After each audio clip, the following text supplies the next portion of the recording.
Hi everyone, Cam here from Yes Auto, and today I'm driving this thing, the Honda Civic, one of the best-selling hatchbacks in the world and the basis of the legendary Type R.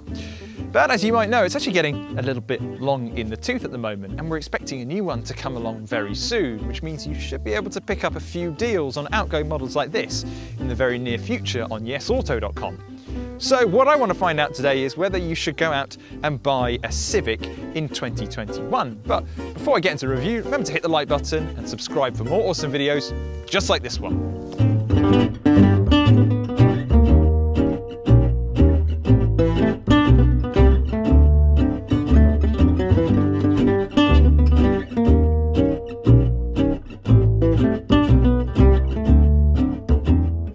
Now the Civic was pretty controversial when it came out, mainly for all of this, really. It's certainly a striking look. I mean, we've got a kind of a split grille going on here, and before they facelifted it, you could get that in chrome, but it's now in gloss black, and you've got angles around here which are very Type R. In fact, from some angles, it actually looks more aggressive than the previous generation Type R, and this is just the regular Civic. So that's pretty impressive, but I'm not going to tell you whether I like it or not, really. It's entirely up to you. I'd like to know down in the comments, do you think the Civic looks good now, or do you still think it's a bit rubbish? Moving further around, things become a little bit more civilized, you could say. Now this is the EX model, but if you were to go for one of the Sportline cars, you actually get some aesthetics inspired by the Type R. You've got a little fin that's down here, and you've got just basically the bumpers sit a little bit lower. So it looks a little bit sportier, but you're not going to trick anyone into thinking that you have a Type R.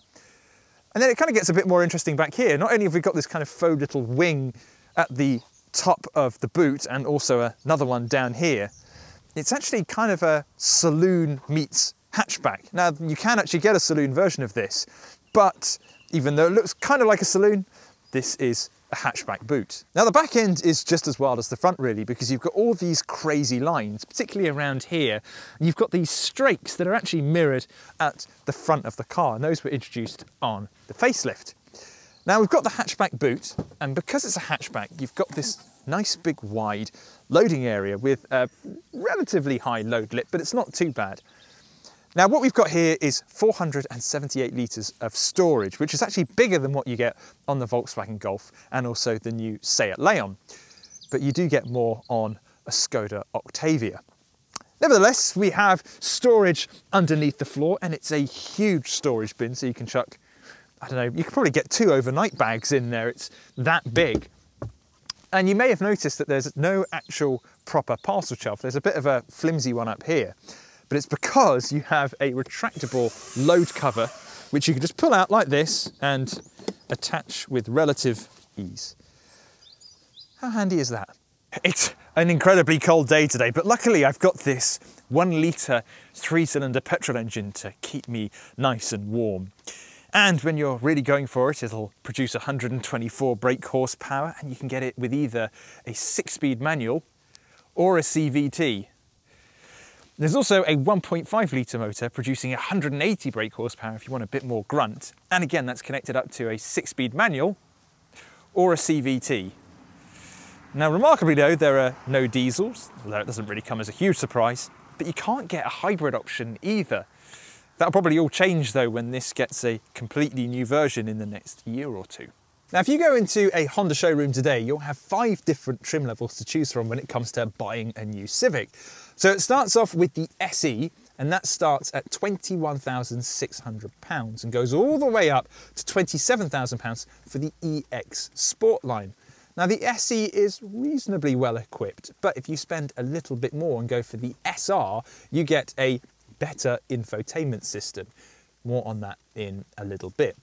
Now the car we're in is just the regular EX, but it comes pretty much fully loaded. I've got wireless charging, adaptive dampers, and heated seats all round. The only real benefit of going up to the EX Sports line is that you get the slightly sportier looks. But if performance is your thing, then you'll want a Civic Type R, and it's a lot more expensive. So go check out our review by clicking the link in the top right-hand corner. So you know how we were saying earlier how the exterior design is wild and crazy? Well, it's kind of the same in here. The first time you get in a Civic, you're blown away a little bit by just how manic the design is, and it does take a bit of getting used to. And that's mainly just where things are placed. Like, you've got this very button-heavy touchscreen infotainment system that kind of floats above the dashboard like a very, very budget version of the new Mercedes S-Class. And then you've got this kind of weird split armrest back here of where you've got leather either side, and then the center bit can be moved backwards or forwards, but you can also lift it up to open up this really massive storage bin. We've also got down here a drinks holder, but it's only one on the surface, but if you actually lift it up, it's detachable and you can move it along and have a split 2-cup cup holder instead. But the wildest thing of all is where you plug your phone in. So on this car, we have a wireless phone charger just here, but on some of the lower models, that's just a storage tray. So if you want to plug things in, you don't plug it in here or you don't plug it in there.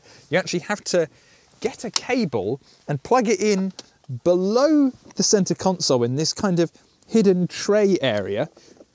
And then you take this and you feed it through the back of the center console, and there are 2 little cable tidies back here, so you can connect your phone up like that. Now, I love that it's creative and different and definitely weird, but it's a bit of a faff if you've only got, say, one USB charger and you keep taking it in and out, or let's say your phone doesn't support wireless charging and you have to use the cable. So the infotainment software isn't the best thing in the world, in all fairness, and let me explain. So the Civic is, as we've said, getting on a little bit, so we shouldn't expect the latest and greatest infotainment software, but it just feels like it's showing its age. For instance, if I wanted to listen to the radio, my natural instinct is to go to audio, but I would be wrong because what it's looking for is my phone to be connected. If I wanted to go to audio, I've got to go up to source and then choose FM or DAB or whatever I want from there. And here I can also choose either a USB drive that's connected or my phone. There are, however, some physical button shortcuts, and that makes me much happier because the less I can use the touchscreen, the better. So if I just wanted to, say, go to the map, I can do that. And it is a pretty rubbish looking map. And just look at the delicious lag on that. Yeah, not great. We can go back, physical button for the volume, but in all fairness, Apple CarPlay and Android Auto comes as standard, so I would just use that. Now, we've also got a hybrid instrument cluster ahead of me, and while a lot of hybrid systems, they usually have a digital display in the center for things like information, MPG and all of that, and physical rev counter and speedo, in this it's all pretty much done in the center display, but you've got a physical temperature gauge, which is a bit strange, and a physical fuel gauge. So it just means it looks a little bit cluttered really, a bit unnecessary. Could they have not just all put that on to one screen? The steering wheel is really lovely though, and it's got a nice grip to it.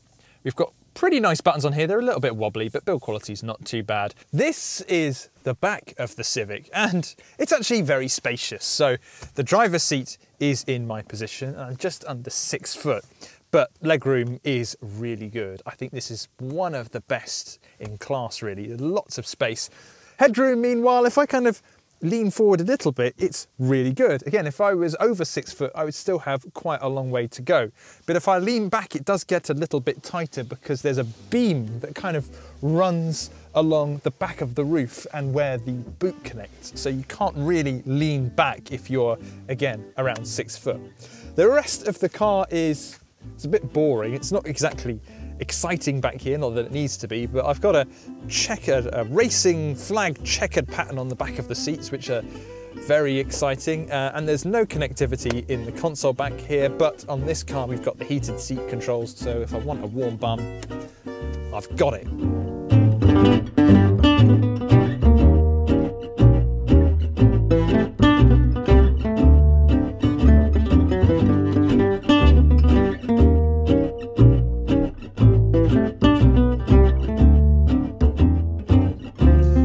sound like a bizarre comparison, but this Civic reminds me a little bit of a BMW 3 Series, of where they're both pretty ordinary cars designed to get you from point A to point B, but they're really good to drive. They've been really, really well engineered.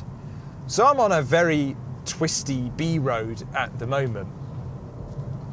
And a lot of cars feel pretty comfy on here, but completely unengaging, whereas this Civic, it feels really good. It doesn't feel sporty, but it just feels sure-footed. You can really drive this thing with confidence. That being said, I do think that some of its rivals are more comfortable on bumpier roads like this. Take a Volkswagen Golf, for instance. It is ultra, ultra comfy. In fact, if you click the link in the top right-hand corner, you can watch my review of the Golf GTE, the plug-in hybrid.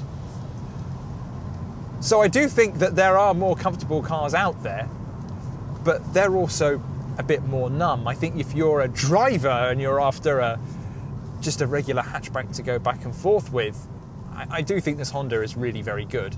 The same can be said for this 3-cylinder engine. It's really good. I don't even think you would need the more powerful version. Now it's got a 0 to 60 of over 10 seconds, whereas the 1.5 litre is around the 8.5 second window. So it's not the fastest thing in a straight line, but it just is very, very quiet. 3 cylinders can tend to be a little bit clunky, a bit clattery, a bit jerky sometimes, and a bit gutless. Whereas I can't say that for this motor at all. It really is very capable. However, this brings me on to the gearbox. Now, you've got two options, as I mentioned earlier. You've got a manual and there's also a CVT. Now, manuals aren't for everybody, but what I would say is if you're comfortable driving a manual and you're happy to do it, it's absolutely the one to go for, because it'll be a far better drive than this CVT. Now, the CVT isn't completely flawed, but for the uninitiated, a CVT is essentially one gear. So you go, what it will do is it builds up the revs gradually, and then it will often stay at kind of peak RPM, and then you'll keep building speed. So it feels a bit strange at first, because you'll notice that your speed's increasing, but your RPM isn't, which is a bit odd. But the only problem in this car is that it just feels very lazy. It just feels incredibly slow. If you're pulling away from a junction or whatever, you just feel like the car is constantly taking its time to get up to the peak RPM. Can be a little noisy as it revs really high first and then brings the revs down again. And it feels like you've just got very little control over it. You've got paddles on the back of the steering wheel that gives you faux gears, so it will then simulate an automatic gearbox, but it's not the same. It's still pretty damn useless. It just makes the driving experience a bit more difficult. Not stressful, but just frustrating. So once you get up to speed on a motorway in a CVT car, the Civic isn't too bad. I've got a little bit of road noise, and I think something like a Golf would have suppressed that just a little bit better. And it's a little firmer than a Golf, but I think that's what you get in response with having a better driver's car. Essentially, it will feel a little bit firmer, a little bit bumpier. Now we've got a bit of tech on here to make our motorway journey a little bit smoother. We've got active cruise control. So what that does is it monitors the speed of the car in front. So if I'm doing 70 and they're doing 68, instead of creeping up to them and then giving them a little nudge in the backside, I'll gently start to slow down. In fact, it's happening right now. I've got a lorry in front of me and I was doing 70 and now it's pulling down to 60. But I'm going to overtake him because I don't want to stay at 60. Come on, CVT. There we go. And we're awake. I've also got lane keep assistance, and it's not a full Tesla autopilot system of where it'll just drive for you, but it will keep you in the center of your lane. So it'll monitor either side of the road and just make sure that you stay in the center. 3 things I like and 3 things I don't like. So the first thing I like is I really like the way it drives. It's got a really nice feel to it, and even if you're not a driving fan, having a car that's good to drive just makes it easier to drive for people that are less experienced or just don't care. The second thing I'm a fan of is the engine. It's a really good, smooth engine. One of the best 3-cylinders I've been in, and I really don't think you need a more powerful engine. As long as you've got it with the manual gearbox, I think you'll have a really good combination.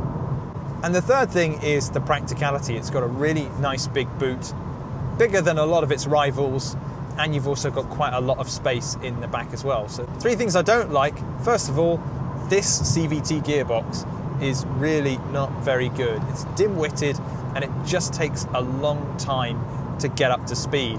And it's a shame because when you've got such a good engine, it's just frustrating for it to be held back by the gearbox.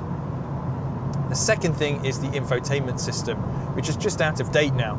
And the third thing is the layout of the cabin. It's just too complicated, in my opinion.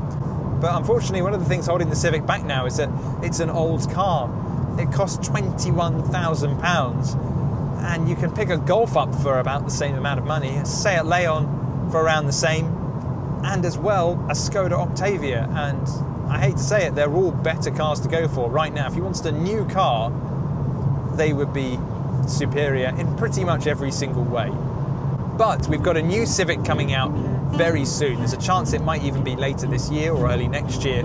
So keep an eye on yesauto.com if you're after a nearly new or used Honda Civic, because I think prices are about to go down very soon. And if they do, it could be a bit of a bargain.